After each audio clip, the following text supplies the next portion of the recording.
अस्पताल के general ward में बैठी ममता जी लगातार भरी आंखों से बिस्तर पर लेटे अपने पति राम प्रसाद जी की ओर देखती जा रही थी।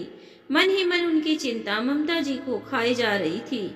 इस मुश्किल की घड़ी में उनके साथ खड़े रहने वाला उनके पास कोई था भी तो नहीं। दरअसल 3 दिन पहले ही राम प्रसाद जी अपने घर की सीढ़ियों से फिसलकर नीचे गिर गए थे और उनकी टांग की हड्डी टूट गई थी, जिस कारण उनका ऑपरेशन करवाना पड़ा। उम्र भर एक अध्यापक के तौर पर प्राइवेट नौकरी करने वाले राम प्रसाद जी ने जो थोड़ी बहुत बचत की थी, उसका सारा पैसा उनके ऑपरेशन पर ही खर्च हो गया।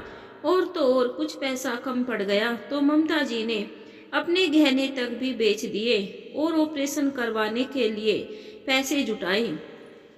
लेकिन उनकी दवाइयाँ खरीदने के लिए अब उनके पास बिल्कुल भी पैसे नहीं बचे थे और वह यह सोच सोचकर परेशान थी कि अब क्या किया जाए। ऐसा नहीं है कि बुजुर्ग दंपति इस दुनिया में बिल्कुल अकेले थे।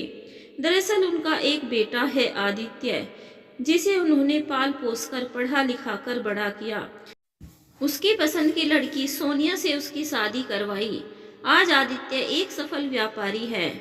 उसके घर में सुख सुविधा का हर एक सामान है। नहीं है तो अपने जन्मदाताओं के लिए अपने घर में थोड़ी सी जगह। शादी के कुछ समय बाद ही बहू सोनिया के कहने पर बेटे ने अपने लिए एक अलग घर खरीद लिया और माँ बाप को अकेला छोड़कर वहीं रहने चले गए। अपने माता पिता के दुख सुख से अब उन्हें कोई सरोकार ही न था। राम प्रसाद जी की चोट के बारे में ममता जी ने अपने बेटे को फोन करके भी बताया था और उनसे कुछ पैसों की मदद भी मांगी थी। बेटे ने औपचारिकता निभाते हुए 5,000 रुपये उनके अकाउंट में ट्रांसफर करवा दिए, लेकिन बेटा बहू में से कोई भी उन्हें देखने तक नहीं आया। सोच में डूबी ममता जी अचानक उठ खड़ी हुई और करीब आधा घंटा पैदल चलकर एक बड़ी सी बिल्डिंग के बाहर पहुंच गई। बिल्डिंग में बड़े बड़े आलीशान फ्लैट बने हुए थे। उस बिल्डिंग के बाहर एक सिक्योरिटी गार्ड बैठा हुआ था। ममता जी ने उसे प्रार्थना की कि उन्हें इस बिल्डिंग के एक फ्लैट में रहने वाले अपने बेटे आदित्य से मिलना है। सिक्योरिटी गार्ड उनकी हालत देखकर उन्हें वहां से भगाने लगा और बोला कि आप आदित्य साहब की मां हो ही नहीं सकती। आप जरूर झूठ बोल रही है, चली जाइए यहाँ से। लेकिन ममता जी सिक्योरिटी गार्ड से विनती करने लगी और बोली, मेरी बात पर विश्वास करो, मैं ही आदित्य की माँ हूँ। मेरे पति अस्पताल में बीमार पड़े हैं और मेरे पास उनकी दवाइयाँ खरीदने के लिए भी पैसे नहीं है। जब तक मेरा बेटा बाहर नहीं आएगा तब तक मैं यहाँ से कहीं नहीं जाऊँगी। मुझे पैसों की सख्त ज़रूरत है, आप उसे बुलाइए। आखिरकार सिक्योरिटी गार्ड को उन पर दया आ ही गई। उसने उनके बेटे को फ़ोन लगाया। उस समय डाइनिंग टेबल पर बैठकर आदित्य और सोनिया नाश्ता कर रहे थे। सोनिया ने फ़ोन उठाया तो गार्ड ने कहा, बाहर कोई वृद्ध औरत आपसे मिलना चाहती है और कह रही है कि वह साहब की माँ है। लेकिन उनके चेहरे और पहनावे से नहीं लग रहा था कि वह साहब की माँ है।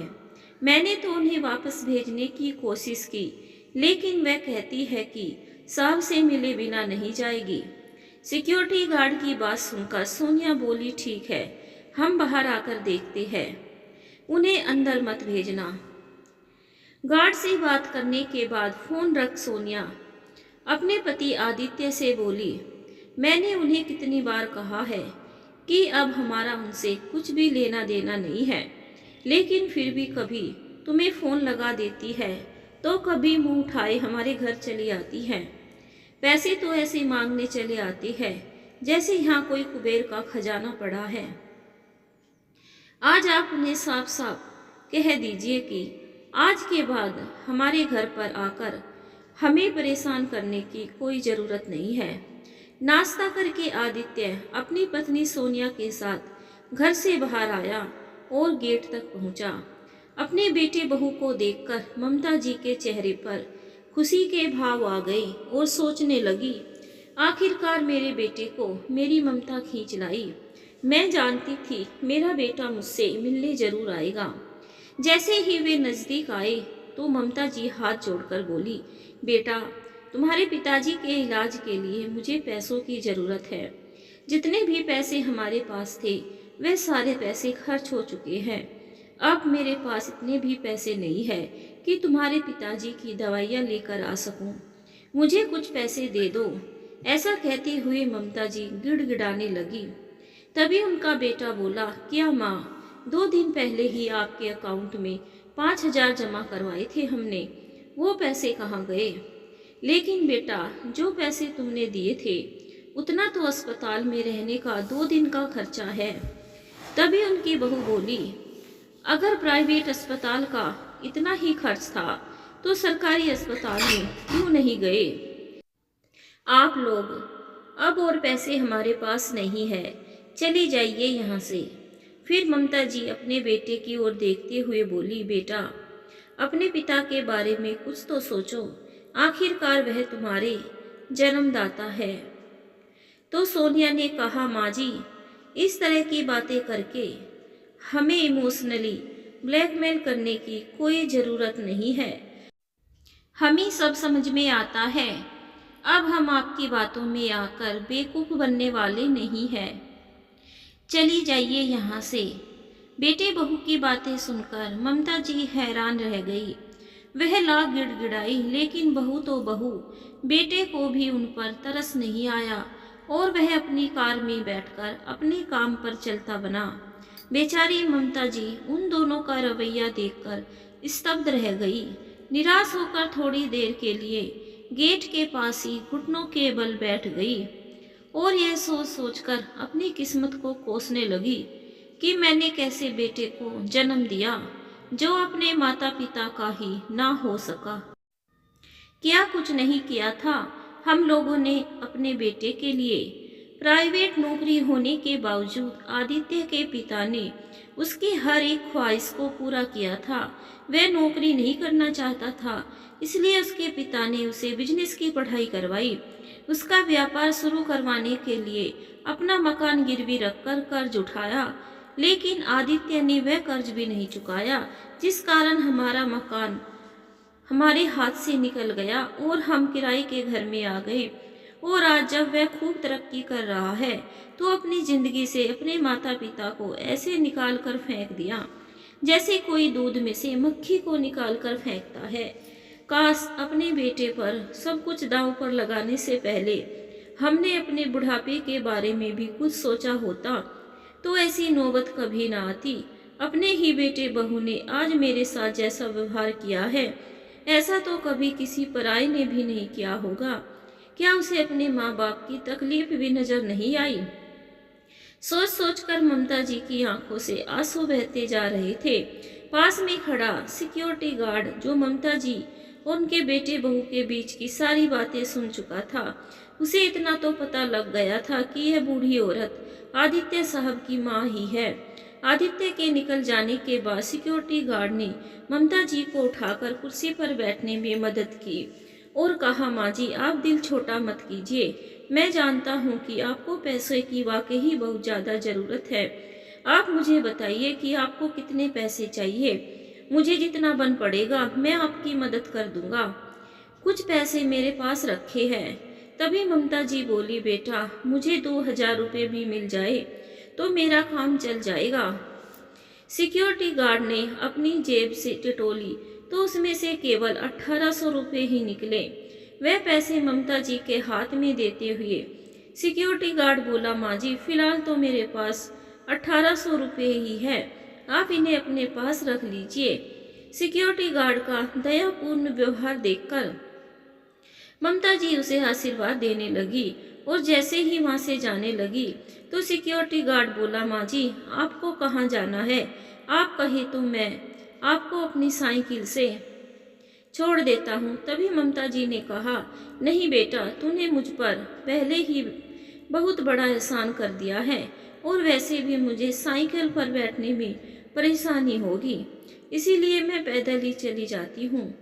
ऐसा कहते हुए सिक्योरिटी गार्ड के सिर पर हाथ रखकर उन्होंने ढेरों दुआएं दी और बोली, बेटा, जब मेरे बेटे बहू ने ही मेरी मदद करने से इनकार कर दिया, तब तुमने मुझ पर इतना बड़ा उपकार किया। तुम्हारे इस एहसान को मैं उम्र भर नहीं भूलूंगी। तभी सिक्योरिटी गार्ड बोला, अरे माँ जी, आप भी कैसी बात करती है? इन पैसे से तो आपका एक दिन का भी दवाइयों का खर्च नहीं निकल पाएगा। ममता जी ने अपने हाथ में लिए पैसों की ओर एक नज़र डाली और फिर अपने पल्लू से बांधकर अस्पताल के लिए निकल पड़ी। उधर अस्पताल में राम प्रसाद जी उनका बेसब्री से इंतजार कर रहे थे। वे समझ चुके थे कि उनकी पत्नी अपने बेटे से मदद मांगने गई होगी। सोचने लगे कि बेटे ने इतने पैसे तो दे ही दिए होंगे कि हमारी परेशानियां कुछ कम हो जाएगी। एक तो मैं यहाँ बिस्तर पर लाचार पड़ा हूँ, तो दूसरी ओर पैसों की इतनी तंगी हो रही है। और बेचारी ममता, इस उम्र में उसे कितनी भाग दौड़ करनी पड़ रही है। अभी राम प्रसाद जी सोच ही रहे थे कि इतने में ममता जी उनके पास पहुंच गई। जैसे ही राम प्रसाद जी ने उनकी ओर देखा तो पूछने लगे, मिलाई अपने बेटे से कुछ पैसे दिए उसने? लेकिन ममता जी का उदास चेहरा और आंसुओं से भीगी आंखें देखकर वह तुरंत समझ गए कि उनके बेटे बहू ने अपनी माँ के साथ कैसा व्यवहार किया होगा। उनका नालायक बेटा दौलत की चकाचौंध में इतना मस्त हो गया है कि उसे अपने बूढ़े माँ बाप की तकलीफें भी दिखाई नहीं देती। इससे पहले कि राम प्रसाद जी कुछ कहते, तभी ममता जी के पास रखी कुर्सी पर बैठकर फूट फूट कर रोने लगी और बोली, अब हमारा बेटा हमारा नहीं रहा। आज हमारे बेटे ने मेरी ममता और परवरिश को शर्मिंदा कर दिया। मुझे उससे यह उम्मीद बिल्कुल भी नहीं थी। मुसीबत के समय उसने हमें बिल्कुल अकेला छोड़ दिया। अरे, हम तो अपने बेटे को सफलता के शिखर तक पहुंचाने की जद्दोजहद में अपना सब कुछ लुटा बैठी, ये सोच कर कि बुढ़ापे में यही बेटा हमें सुख भरी जिंदगी देगा। बेटे को तो हमने ऊंचाइयों पर पहुंचा दिया, लेकिन बदकिस्मती से वहां पहुंचने के बाद उसे अपने माँ बाप ही दिखाई देने बंद हो गए। आज उसके घर के बाहर खड़ी हुई मैं पैसे की भीख मांगती रह गई, लेकिन आपका बेटा अपनी कार में बैठकर वहां से निकल गया। जिस समय ममता जी रोती हुई यह सारी बातें अपने पति को बयां कर रही थी, उसी समय राजवीर नाम का एक युवक उनकी सारी बातें सुन रहा था। राजवीर शहर का एक बहुत बड़ा बिजनेसमैन था, जो साथ वाले पलंग पर लेटे हुए एक व्यक्ति का हाल चाल जानने के लिए आया था। लेकिन जब उसने वृद्ध दंपति की सारी बातों को सुना तो वह उठकर उनके पास आया। उसने जैसे ही राम प्रसाद जी की ओर देखा तो उन्हें देखकर हैरान रह गया। कभी राम प्रसाद जी उसके अध्यापक हुआ करते थे, जिन्हें वह भगवान की तरह पूजता था और उन्हें गुरु जी कहकर संबोधित करता था। उसके मुंह से अचानक निकला, अरे गुरुजी, ये आपको क्या हुआ? आपकी यह हालत कैसे हो गई? तभी राम प्रसाद जी हैरानी से बोले, बेटा, तुम कौन हो? माफ करना, मैंने तुम्हें पहचाना नहीं। क्या हम पहले कभी मिले हैं? तभी राजवीर ने उनके चरण छुए और बोला, मैं राजवीर वर्मा हूँ गुरुजी, आपका वही नालायक शिष्य जो आपकी शिक्षा के सहारे ही आज लायक बन सका है। क्या आपको याद है, मैं आपके यहाँ ट्यूशन पढ़ने आया करता था? तभी राम प्रसाद जी को अपने दिमाग पर जोर डालते हुए बोले, हाँ हाँ, याद आया। तो उन्हीं वर्मा जी के बेटे हो ना, जिनका शहर के बीचों बीच कपड़ों का बहुत बड़ा शोरूम है। बाप रे, तुम्हारी कदकाठी देखकर तो मैं तुम्हें पहचान ही नहीं पाया। जी हाँ गुरुजी, सही पहचाना आपने, लेकिन मुझे एक बात अब तक समझ में नहीं आई कि आपकी ऐसी हालत कैसे हो गई। माफ कीजिएगा, पास में बैठा मैं आप लोगों की सारी बातें सुन रहा था। लेकिन अब आप बिल्कुल चिंता मत कीजिए, आपका इलाज करवाने की जिम्मेदारी अब मेरी है। अब आपको कोई चिंता करने की जरूरत नहीं है। ऐसा कहकर राजवीर ने डॉक्टर के पास जाकर राम प्रसाद जी की सारी रिपोर्ट देखी और डॉक्टर से कह दिया कि अब उनके इलाज का सारा खर्च वह स्वयं उठाएगा। जब तक राम प्रसाद जी अस्पताल में रहे, उनके लिए तीनों वक्त का खाना राजवीर अपने घर से पैक करवा कर लाता। जब ममता जी इस सब के लिए मना करने लगी तो राजवीर बोला, आंटी जी, इतने दिनों से आप अकेले ही भाग दौड़ करने में लगी है। अगर आप बीमार पड़ गई तो गुरुजी का ध्यान कौन रखेगा? आप बस यहाँ बैठकर उनका ख्याल रखिए, बाकी सब जिम्मेदारी मेरी है। कुछ ही दिनों में राम प्रसाद जी की तबीयत अच्छी हो गई। जिस दिन राम प्रसाद जी की अस्पताल से छुट्टी हुई तो राजवीर उन दोनों को अपनी कार में बिठाकर अस्पताल से सीधे अपने घर ले आया। कार में बैठे हुए राम प्रसाद जी ने राजवीर से कहा, बेटा, तुमने पहले ही मुझ पर बहुत एहसान किए हैं, अब बस तुम हमें हमारे घर छोड़ दो। लेकिन राजवीर ने उनकी एक ना सुनी और बोला, जब तक आप पूरी तरह से ठीक नहीं हो जाते तब तक मैं आपको कहीं नहीं जाने दूंगा। जैसे ही वे लोग राजवीर के घर पहुंचे तो राजवीर के परिवार वालों ने उनका बड़ी खुशी से स्वागत किया।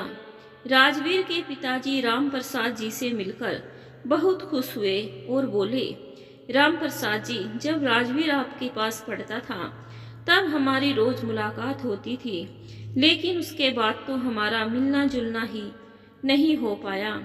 इधर हम लोग भी अपने बिजनेस में इतने अधिक व्यस्त हो गए कि समय ही नहीं मिल पाया कभी आपसे मिलने का। आज इतने वर्षों बाद आपसे मुलाकात हुई है, लेकिन मुझे यह बिल्कुल भी उम्मीद नहीं थी कि आप हमें इस तरह से मिलेंगे। राम प्रसाद जी, मुझे आज भी याद है जब राजवीर पढ़ाई में बहुत ही कमज़ोर हुआ करता था। उसका ध्यान कभी पढ़ाई में लगता ही नहीं था, पूरा दिन मौज मस्ती करता था। और वही जब राजवीर आपके सानिध्य में आया तो आपके कड़े अनुशासन और मार्गदर्शन ने उसके जीवन की दिशा ही बदल कर रख दी थी। किसी भी विषय को पढ़ाने का आपका तरीका था ही कुछ ऐसा कि बच्चे बहुत आसानी से समझ जाते थे।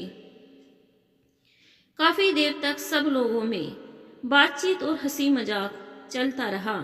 अब राम प्रसाद जी और ममता जी उनके घर में ही रह रहे थे। राजवीर का घर बहुत बड़ा और आलीशान था। वही राजवीर ने एक कमरा राम प्रसाद जी और ममता जी को भी रहने के लिए दिया। एक हफ्ता बीत जाने के बाद राम प्रसाद जी बोले, बेटा, मुझे लगता है अब मैं बिल्कुल ठीक हो चुका हूँ। अब हमें चलना चाहिए।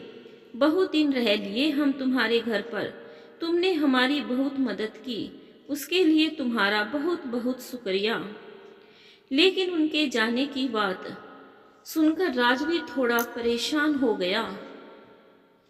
इतने समय में वह इतना तो समझ चुका था कि राम प्रसाद जी के पास जो भी पैसा था वह सब खर्च हो चुका है।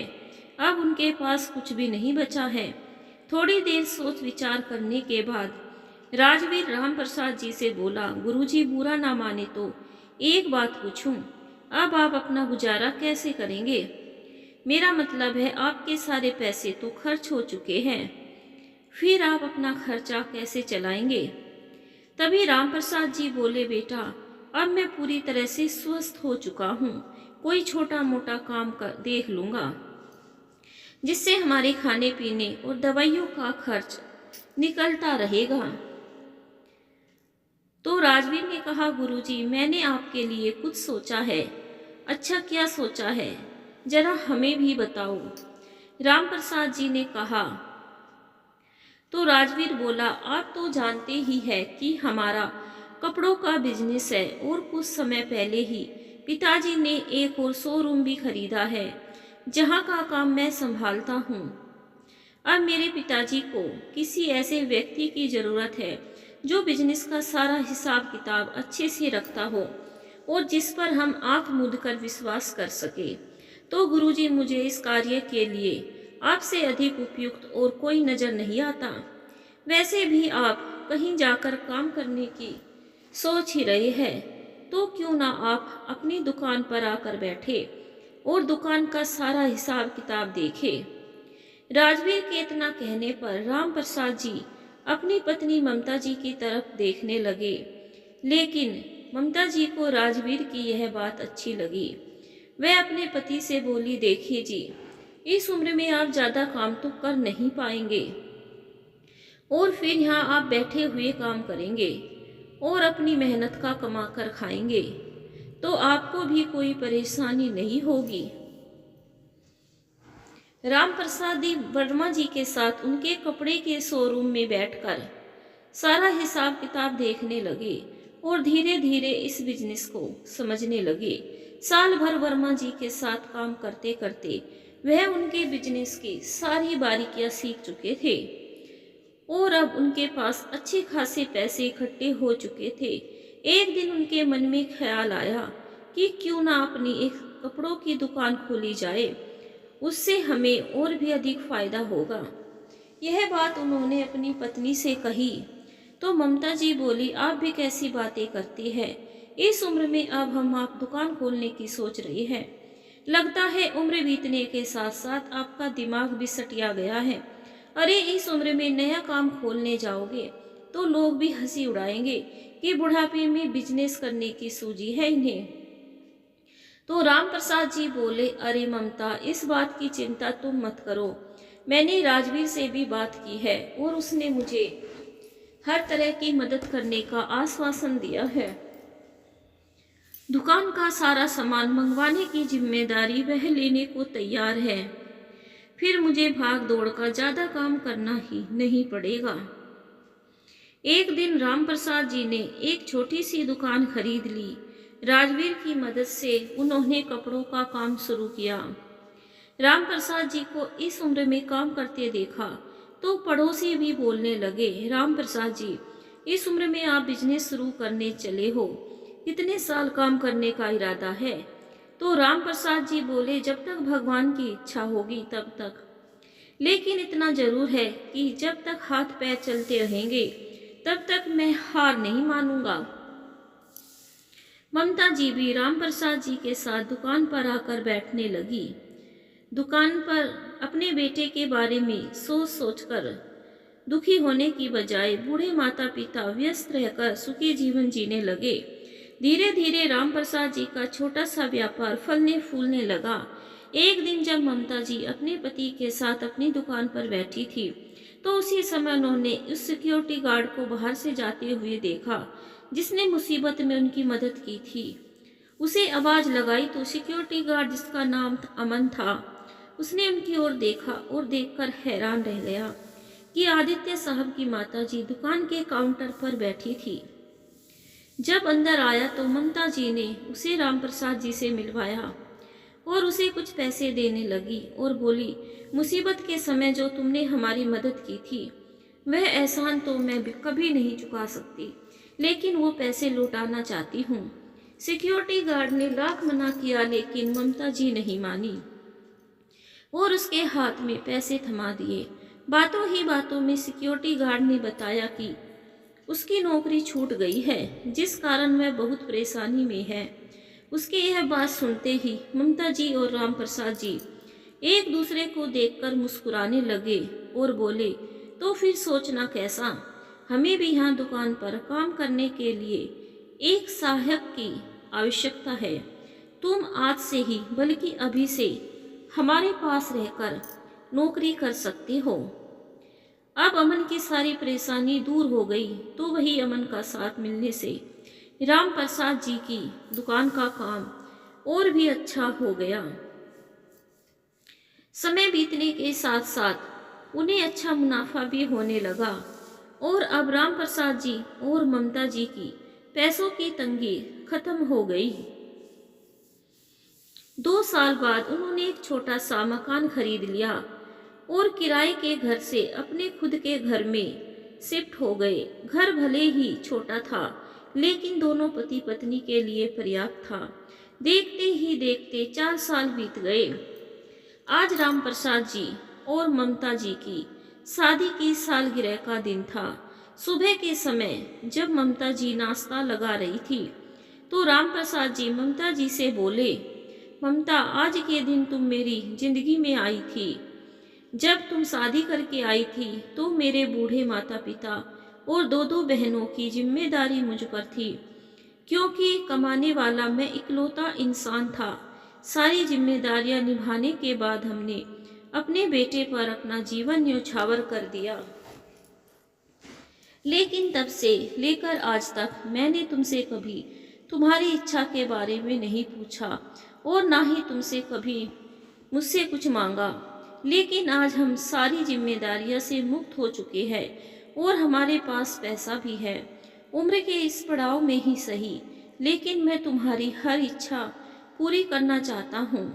आज तुम जो मांगोगी मैं वही ला कर दूंगा। राम प्रसाद जी ने इतने प्यार से कहा तो ममता जी ने राम प्रसाद जी से कहा, आप मेरे सामने सही सलामत खड़े हैं। मेरे लिए यही सबसे बड़ी बात है। मुझे और कुछ नहीं चाहिए और अब तो उम्र भी हो गई है तो कोई शौक भी नहीं रहे। तो राम प्रसाद जी बोले, श्रीमती जी, ख्वाहिशें उम्र नहीं देखती। इंसान बेशक शरीर से बूढ़ा हो जाए लेकिन दिल को हमेशा जवान रखना चाहिए। आप ये बताइए कि आपको क्या चाहिए। उसी समय ममता जी को वो दिन याद आ गया जिस दिन वह अपने बेटे के घर के बाहर खड़ी हुई उनसे चंद रुपयों की भीख मांग रही थी और उनका बेटा उन्हीं के सामने अपनी कार में बैठकर चलता बना था। फिर ममता जी बड़े प्यार से बोली, ठीक है, अगर आपकी इतना ही इच्छा है तो हम एक कार खरीदेंगे। ममता जी की इच्छा जानकर राम प्रसाद जी को बड़ी खुशी हुई। वो बोले, ठीक है श्रीमती जी, आज के शुभ दिन पर ही हम कार के शोरूम में जाएंगे और एक नई कार खरीदेंगे। राम प्रसाद जी की बात सुनकर ममता जी के चेहरे पर मुस्कान दौड़ गई। अब उनके मन में संतुष्टि आ गई थी कि चलो छोटा सा घर भी खरीद लिया, पैसे भी कमाने लगे और अब एक कार भी आने वाली है। जो शौक जवानी में पूरे करने चाहिए थे उस समय तो पूरे ना कर सके, लेकिन आज बुढ़ापे में मौका मिला है तो दोनों पति पत्नी बहुत खुश थे। शाम के समय राम प्रसाद जी अपनी पत्नी ममता के साथ नई कार खरीदने गए।